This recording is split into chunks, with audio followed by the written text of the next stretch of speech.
ప్రతి ఉదయం యేసుతో ఆశీర్వాదముల సమయం. ప్రతి ఉదయం యేసుతో ఆశీర్వాదముల సమయం. రోజుకు సరిపడ జీవాహారం, రోజుకు సరిపడ జీవాహారం, ప్రతి స్థితిలోను సగు విజయం, ప్రతి స్థితిలోను సగు విజయం. ప్రతి ఉదయం యేసుతో ఆశీర్వాదముల సమయం. షలోం. ప్రభునందు ప్రేమైన వారలారా, ఉదయకాలన మన రక్షకుడైన యేసుక్రీస్తు వారి శ్రేష్టమైన నామంలో మీ అందరికీ కూడా శుభములు తెలియజేస్తూ నేటి వాక్య ధ్యానంలోనికి మిమ్మల్ని ఆహ్వానిస్తూ ఉంటున్నాను. కొద్దో గొప్ప మనం చేసే పనులను బట్టి ఎవరైనా మనల్ని ప్రశంసించినప్పుడు లేకపోతే మెచ్చుకున్నప్పుడు మనం అంతా కూడా సంతోషిస్తాం కదా. దాన్ని ఇష్టపడని వారంటూ ఎవరైనా ఉంటారా చెప్పండి? సాధారణంగా నాకు తెలిసి ఎవరు ఉంటారు. మనుషులు స్వతహాగానే మెప్పును ప్రశంసను ఆశించేవారు, కోరువారుగా ఉంటున్నారు. మనం ఉండేటువంటి ఇండ్లల్లో కానివ్వండి, కుటుంబాల్లో కానివ్వండి, పనిచేసే స్థలాల్లో కానివ్వండి, మనుషులతో ఉండేటువంటి సంబంధ బాంధవ్యాల్లో కానివ్వండి, సమాజానికో రాష్ట్రానికో దేశానికో మనము మేలుకరమైన పనులు చేసినప్పుడు కానివ్వండి, వ్యక్తులు మనల్ని ప్రశంసించినప్పుడు, కొనియాడినప్పుడు, మెచ్చుకున్నప్పుడు ఎంతో సంతోషించే వారంగా ఉంటున్నారు. Beloved in the Lord, I welcome you and greet you in the precious name of our Lord Jesus this morning, and I invite you to this morning's meditation. Now, who doesn't like a few good words of appreciation? All of us, right? We all love a little bit of appreciation, a little bit of encouragement, a little bit of praise, right? Especially in our workplaces, when we work well, we expect appreciation from our superiors, our colleagues. At homes, when we do something good, from our family members. Likewise, in the society, if we do something good to the society, in a relationship with people, if we do good to the state, to the country, and so on and so forth, we do expect a little bit of appreciation from people when we think that we have done something good.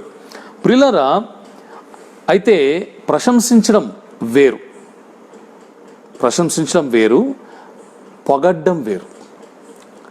ప్రశంసకు పొగడ్తకు వ్యత్యాసం ఉన్నది, తేడా ఉన్నది. Appreciation is different, flattery is different. They both are two different things altogether. To be appreciated is something, and to be flattered is something else.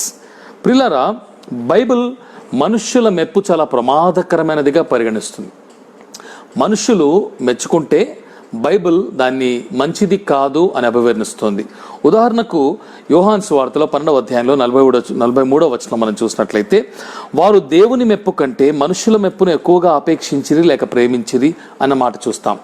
సమాజ మందిరపు అధికారుల గురించి ప్రభువైన యేసు పలికినటువంటి మాటలు ఇవి. వారు దేవుని మెప్పు కంటే మనుషుల మెప్పును ఎక్కువగా అపేక్షించిరి లేక ప్రేమించిరి. We see in the Holy Bible that the Bible doesn't really approve of flattery, especially men praising one another and men giving importance to the praises and to the flattery of other men. In John chapter 12 verse 43, we see Jesus Christ speaking about the authorities of the synagogue, where he says, for they love the praise that comes from men more than the praise that comes from God. దేవుని నుంచి వచ్చేటువంటి మెప్పు కంటే మానవుల నుంచి వచ్చేటువంటి మెప్పును ఎక్కువగా ఆశించి అపేక్షించేటువంటి వారు చాలామంది ఆ దినాల్లో ఉన్నారు, ఈ దినాల్లో కూడా ఉంటున్నారు. మనుషులే కాదు, దైవ సేవకుల్లో కూడా చాలామంది ఉన్నట్టుగా మనం చూస్తుంటున్నాం.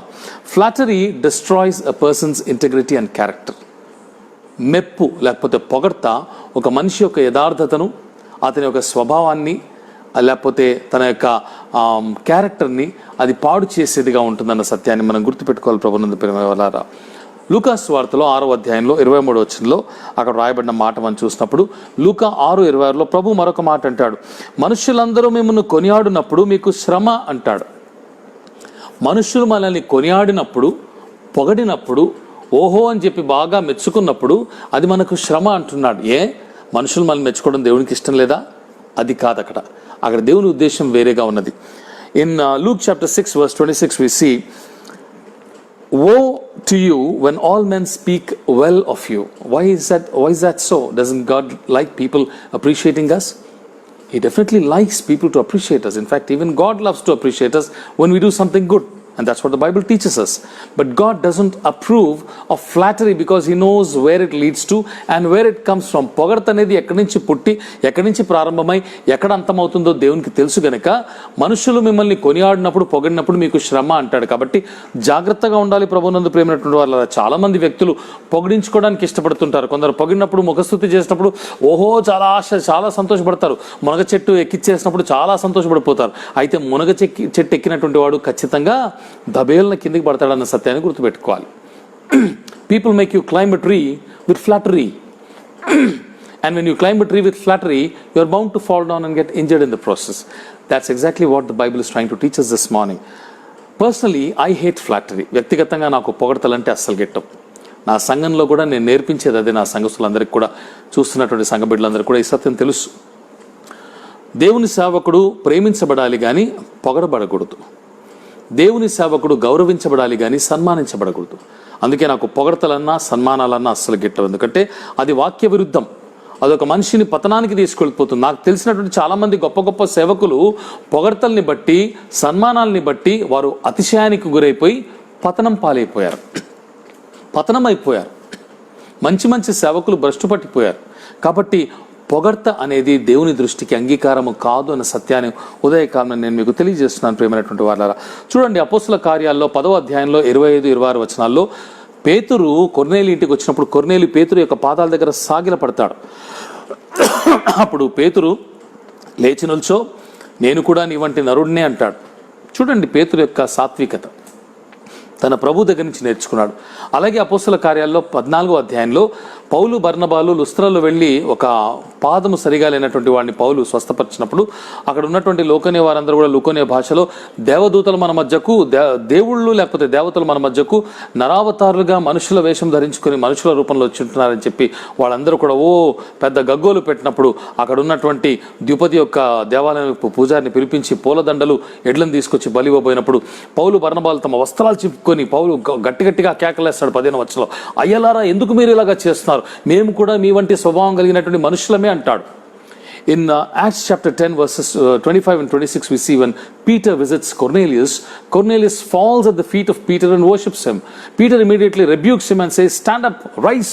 Why are you doing this? I am also a mortal human being, an ordinary man like you. Likewise, in Acts of the Apostles chapter 14 verse 15 we see Paul rebuking the Lycaonians who were treating Barnabas and Paul as gods who came down in the garb of men.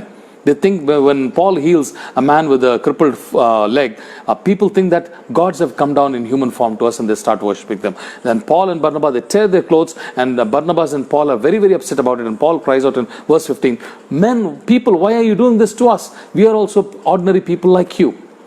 Likewise, every servant of God must remember that we are ordinary people like everybody else.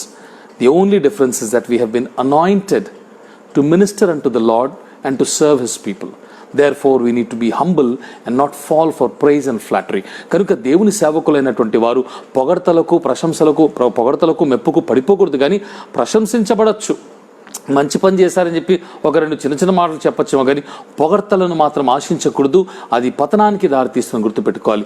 దేవుని పరిచర్య చేయడానికి, దేవుని నామంలో మనుషులందరికీ మధ్యన ఆయన సేవ చేయడానికి మనం పిలువబడ్డామన్న సత్యాన్ని దేవుని సేవకులు కూడా మర్చిపోకూడదు.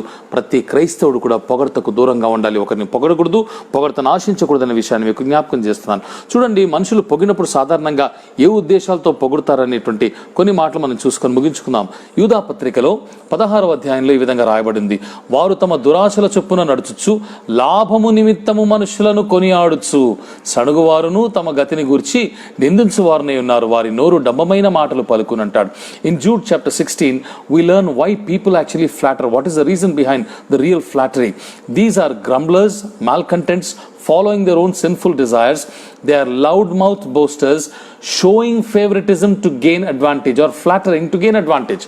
కాబట్టి మనుషులకు ఒకవేళ పొగిడినప్పుడు నీ నుంచి ఏదైనా ఆశించాలనో, లేకపోతే నేను మునగ చెట్టు ఎక్కిచ్చేసి నిన్నబ్బా ఎంతగా పొగిడేశాడని చెప్పి నీవు వాళ్ళకి దగ్గర అయిపోవాలనో, వాళ్ళ నీ గుడ్ బుక్స్లో వాళ్ళు ఉండాలను ఆ ఉద్దేశంతో నేను పొగుడతారు. కాబట్టి పొగడత వెనకాల దురుద్దేశం ఉంటుందని చెప్పి యూదా పత్రికలో రాసినట్టుగానే, అలాగే సామెతల గ్రంథంలో కూడా చూసినప్పుడు 26లో 28లో చూసినప్పుడు ఇచ్చకపు మాటలాడు నోరు నష్టము కలుగజేయను. ఇచ్చకపు మాటలు అంటే పొగడ్తలు పలుకు నోరు నష్టము కలగజేయను అనేటువంటి మాట.